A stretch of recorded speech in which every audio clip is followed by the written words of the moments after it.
Shri K Vijayan, അങ്ങേക്ക് 10 minute. Sir, നമ്മുടെ കേരളത്തിലെ ചികിത്സാ സംവിധാനം ഏറെ മെച്ചപ്പെട്ടതാണ് എന്ന കാര്യത്തിൽ ആർക്കും തർക്കമില്ല.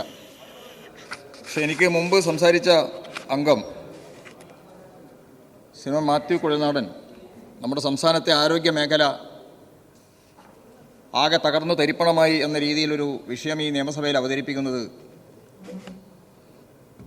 കേരളീയ സമൂഹത്തിന് ഭൂഷണമാണോ, വസ്തുതമായി യാഥാർത്ഥ്യവുമായി വല്ലതും യോജിക്കുന്നതാണോ? ആരെ സഹായിക്കാനാണിത്? നമ്മുടെ സർക്കാർ ആശുപത്രികൾ നേരത്തെ വന്നിരുന്നത് അതിൻ്റെ കണക്കുകളെടുത്ത് പരിശോധിക്കുമ്പോൾ 15% പേരായിരുന്നെങ്കിൽ ഇന്ന് മൊത്തം ജനസംഖ്യയിൽ 50%-ലേറെ പേർ നമ്മുടെ സർക്കാർ ആശുപത്രികളാണ് ആശ്രയിക്കുന്നത് എന്നതല്ലേ യാഥാർത്ഥ്യം. കുടുംബാരോഗ്യ കേന്ദ്രത്തിൽ പോലും, നാട്ടിലെ പാവങ്ങൾക്ക് ആശ്രയമായ ആശുപത്രികൾ പോലും, സാമ്പത്തികമായി സൗകര്യമുള്ളവർ പോലും ഇന്നെത്തുന്നത് നമ്മുടെ കുടുംബാരോഗ്യ കേന്ദ്രങ്ങളും താലൂക്ക് ആശുപത്രികളും മറ്റ് സർക്കാർ ആശുപത്രികളുമാണ് എന്ന കാര്യവും നാം മറക്കരുത്. ആശുപത്രി സംവിധാനങ്ങളേറെ മെച്ചപ്പെട്ടു. അതിൻ്റെ ഭാഗമായാണ് ഇന്നലെ ആരോഗ്യമന്ത്രി സൂചിപ്പിച്ച തിരുവനന്തപുരം മെഡിക്കൽ കോളേജിൽ ഷിബു എന്ന 42 വയസ്സുകാരൻ്റെ ഹൃദയം എറണാകുളത്ത് ശ്രീജിത്ത് എന്ന IPS ഓഫീസറുടെ നേതൃത്വത്തിലുണ്ടാക്കിയ ഒരു സംവിധാനത്തിലൂടെ എത്തുകയും ഹൃദയം മാറ്റിവെക്കുന്ന ശസ്ത്രക്രിയ നടത്തുകയും ചെയ്തിരുന്നത്.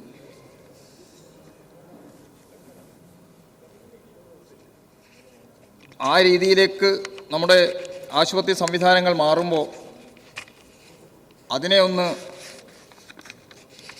താഴ്ത്തിക്കെട്ടുക എന്ന നിലയിലേക്ക് ഉള്ളൊരു സമീപനം ഇതിൻ്റെ ഭാഗത്തുണ്ട്. ഇത്തരം വിഷയങ്ങൾ അവതരിപ്പിക്കുമ്പോൾ എന്ന് എനിക്ക് തോന്നുന്നു. ഏതു മരണവും നമുക്ക് ദുഃഖകരമാണ്. എവിടെയെങ്കിലും പിഴവുകൾ എന്നുള്ളത് തിരുത്തേണ്ടതാണ്. അതിനു വേണ്ടുന്ന ആരെങ്കിലും ഉത്തരവാദികളാണെങ്കിൽ ഉചിതമായ നടപടികളും സ്വീകരിക്കേണ്ടതാണ്. തുടങ്ങിയില്ല.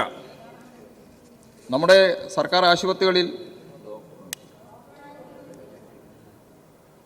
അവയവ മാറ്റ ശസ്ത്രക്രിയ നടത്തുന്ന സംവിധാനങ്ങളെക്കുറിച്ച് ഇന്നലെ സൂചിപ്പിച്ചു സാർ.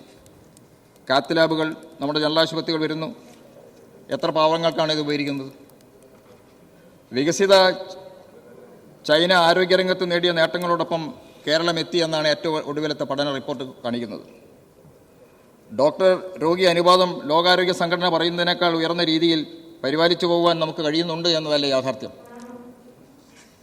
മാറാരോഗങ്ങൾ, പകർച്ചവ്യാധികൾ എന്നിവ ലോകരാഷ്ട്രങ്ങളിൽ ജനലക്ഷങ്ങളുടെ ജീവൻ കവർന്നെടുത്തപ്പോൾ ഈ കേരളം അതിനെ എങ്ങനെ നേരിട്ടു എന്നത് എല്ലാവർക്കും അറിയാവുന്നതല്ലേ. ഡോക്ടർമാർ, അവിടുത്തെ പാരാമെഡിക്കൽ ജീവനക്കാർ, പൊതുസമൂഹമാകെ നിന്നുകൊണ്ട് ലോകമാകെ വിറങ്ങലിച്ചു നിന്നപ്പോൾ കോവിഡ് എന്ന മഹാമാരിയിൽ നിന്ന് കേരളത്തെ സംരക്ഷിക്കാനെടുത്ത സമീപനം എത്രമാത്രം നമ്മളെ ആവേശം കൊള്ളിച്ചതാണ്.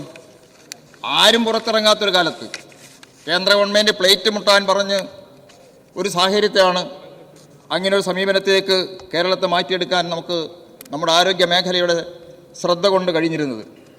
രോഗമൊരു കുറ്റമല്ല സർ, അത് ദുഃഖകരമായ ഒരവസ്ഥയാണ് എന്ന് മനസ്സിലാക്കിക്കൊണ്ട് ആയിരക്കണക്കിന് ഡോക്ടർമാരും പാരാമെഡിക്കൽ സ്റ്റാഫുമാണെന്ന് ഇതിനുവേണ്ടി സജ്ജരായത്. മലയാളിക്ക് മറക്കാൻ കഴിയാത്ത ഇത്തരം അനുഭവപാഠങ്ങൾ നമ്മൾ ഉള്ളപ്പോഴാണ് മൂക്കുമുറിച്ചും ശകുനം മുടക്കുന്ന പ്രതിവർഷം ഒറ്റപ്പെട്ട ചില സംഭവങ്ങൾ പർവ്വതീകരിച്ച് രക്ഷ നേടാൻ പരിശ്രമിക്കുന്നത്. നിങ്ങൾ ഭരിക്കുന്ന സംസ്ഥാനങ്ങളിലും BJP ഭരിക്കുന്ന സംസ്ഥാനങ്ങളിലും ആരോഗ്യ സംവിധാനങ്ങളുടെ, ആശുപത്രികളുടെ പൊതുസ്ഥിതി എന്താണ്? സ്വന്തം ഭാര്യയുടെ മൃതശരീരം പായിൽ പൊതിഞ്ഞ് തോളിൽ വെച്ച് കരയുന്ന കുഞ്ഞിനെയും പിടിച്ച് ഗ്രാമത്തിലൂടെ ക്ഷീണിച്ച് കിതച്ച് നടന്നു പോകുന്ന ദാനാമോഞ്ചുമാരുടെ ഇന്ത്യയിലാണ് സർ ഈ കേരളം മികച്ചു നിൽക്കുന്നത്. മറക്കരുതത്. പാവപ്പെട്ടവർക്കൊരു കീറപ്പായ പോലും ആശുപത്രി ലഭ്യമല്ലാത്ത അന്യ സംസ്ഥാനങ്ങളിൽ ആരോഗ്യരംഗത്തെ ചൂണ്ടിക്കാണിക്കുന്നതിന് പകരം ജനങ്ങളെ ജാതിമത വർഗ ലിംഗഭേദങ്ങളില്ലാതെ ഏറ്റവും ഉയർന്ന ചികിത്സാ സംവിധാനങ്ങൾ ഒരുക്കി ആരോഗ്യമേഖല കെട്ടിപ്പടുത്ത കേരളത്തിന് തുടക്കം മുതൽ തന്നെ കൈമുതലായുള്ള കേരള മോഡൽ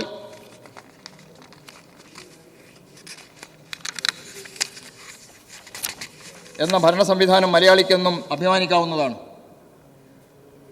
അടുത്ത 10 വർഷത്തിനകം കേരളത്തിൽ ജീവിത ദൈർഘ്യം ശരാശരി 80 വയസ്സിലേക്ക് കടക്കാൻ പോവുകയാണ്. ശിശുമരണ നിരക്ക് ഏറ്റവും കുറഞ്ഞ സംസ്ഥാനമാണ് എന്ന് പറയുമ്പോൾ എന്താണ് ഒരു അഭിമാനക്ഷതം? ഗർഭിണികളുടെ മരണം നിരക്ക് കുറയുന്നു എന്ന് പറയുമ്പോൾ അതിവിടെയല്ല എന്ന് പറയാൻ എന്തേ ഇത്ര വ്യഗ്രത? ഈ കാര്യത്തിലും ഇന്ത്യൻ സംസ്ഥാനങ്ങൾ ഏറ്റവും മുന്നിലേക്ക് ആണ് കേരളം.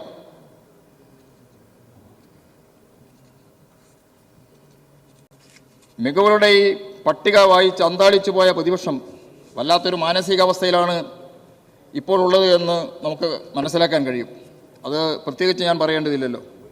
അതിൻ്റെ പ്രതികരണമായിട്ടാണ് ഇത്തരം റൂൾ 50 എല്ലാം കടന്നു വരുന്നത് എന്ന് നമുക്ക് കാണുവാൻ കഴിയും.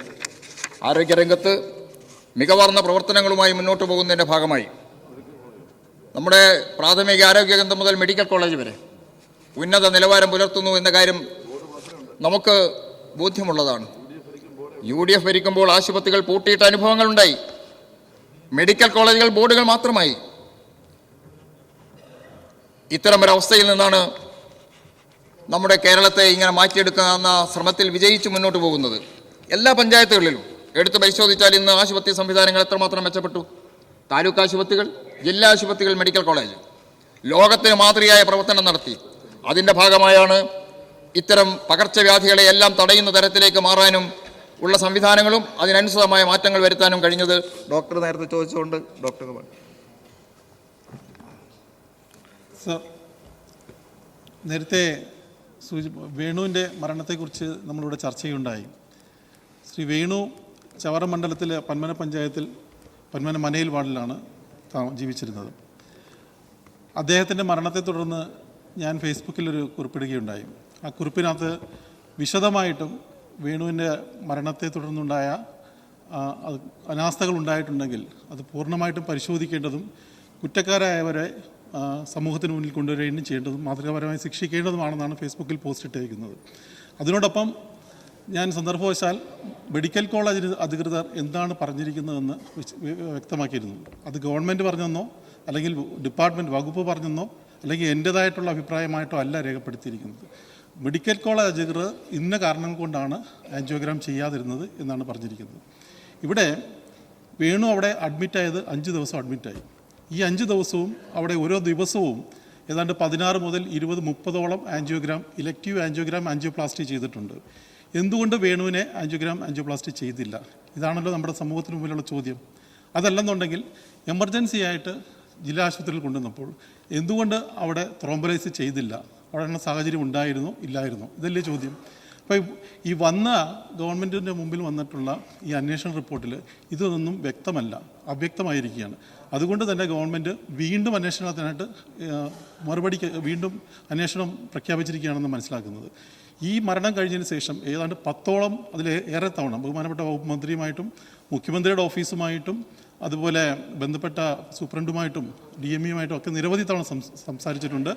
കുടുംബത്തിന് നീതി ലഭിക്കണം, ആവശ്യത്തിനുള്ള സഹായം, ഇതെല്ലാം പൊതുസമൂഹത്തിൻ്റെ ആവശ്യമാണ്. പക്ഷേ ഇതിനെതിരെ ഈ ഒരു സംഭവത്തെ ഒരു വ്യക്തിക്കെതിരെയോ ഒരു MLAക്കെതിരെയോ ഒരു സർക്കാരിനെതിരെയോ തിരിച്ചുവിടാൻ നടത്തുന്ന ശ്രമങ്ങൾ തീർച്ചയായിട്ടും അത് വേണുവിൻ്റെ കുടുംബത്തിന് ലഭിക്കേണ്ട നീതി അത് വൈകിപ്പിക്കും. മാത്രമല്ല അതിൻ്റെ ഫോക്കസ് നഷ്ടപ്പെടുമെന്നാണ് ഇത്തരണത്തിൽ സൂചിപ്പിക്കാനുള്ളത്. ഇത്തരണത്തിൽ എനിക്ക് ആവർത്തിച്ച് ഈ സഭയോട് പറയുവാനുള്ളത്, വേണുവിൻ്റെ കുടുംബത്തിനുണ്ടായ നഷ്ടം അത് എന്ത് നൽകിയാലും പരിഹരിക്കാൻ പറ്റുന്നതല്ല. വേണുവിനെ നിരന്തരം ഓരോ ആവശ്യങ്ങൾക്കും വിളിക്കുന്ന ആദ്യമായിട്ടാണ് അദ്ദേഹത്തിനെ മുഖത്തിൽ കണ്ടിട്ടില്ലെങ്കിലും എന്നോട് ഫോണിലൂടെ സംസാരിച്ചിട്ടുള്ള പരിചയമുണ്ട്. അദ്ദേഹത്തിൻ്റെ നിര്യാണത്തിൽ അതീവ ദുഃഖം രേഖപ്പെടുത്തുകയാണ്. ബഹുമാനപ്പെട്ട MLA സുജിത് വിജയനുള്ള അദ്ദേഹത്തിൻ്റെ മണ്ഡലവുമായി ബന്ധപ്പെട്ട വിഷയമായതുകൊണ്ടാണ് ഞാൻ വഴങ്ങിയത്. സ്പീക്കർ പറയുന്നത് അനുസരിക്കൂ, പ്രസംഗം നീട്ടില്ല. ഈ ഒരു കാര്യം ഇത്തരം ഒരു സാഹചര്യത്തിലാണ് ഞാൻ അദ്ദേഹത്തിന് വഴങ്ങിയത് എന്നുകൂടി സ്പീക്കറെ അറിയിക്കുകയാണ്. ഏതായാലും നമ്മുടെ ആരോഗ്യ മേഖലയുടെ പ്രശ്നങ്ങൾ പരിഹരിക്കേണ്ടത് പൊതുസമൂഹത്തിൻ്റെ ആവശ്യമാണ്. പ്രശ്നങ്ങൾ ഉണ്ടാകുമ്പോൾ ജനങ്ങളുടെ എല്ലാവരും അതിൽ ശ്രദ്ധിക്കേണ്ടതാണ്, MLAമാർ ഉൾപ്പെടെ എല്ലാവരും തന്നെ. ഇവിടെ ഏതായാലും ഇങ്ങനൊരു അടിയന്തര പ്രമേയത്തിലൂടെ ഉന്നയിച്ച് കേരളത്തിലെ ആരോഗ്യ മേഖലയെ തകർക്കുന്ന ഒരു നിലപാട് സ്വീകരിക്കുന്ന സമീപനത്തോട് യോജിപ്പില്ല. അതുകൊണ്ടൊരു അടിയന്തര പ്രമേയം ഈ കാര്യത്തിൽ വേണ്ടിയിരുന്നില്ല എന്ന് സൂചിപ്പിച്ചുകൊണ്ട് ഞാനൊരു പ്രസംഗം അവസാനിപ്പിക്കും.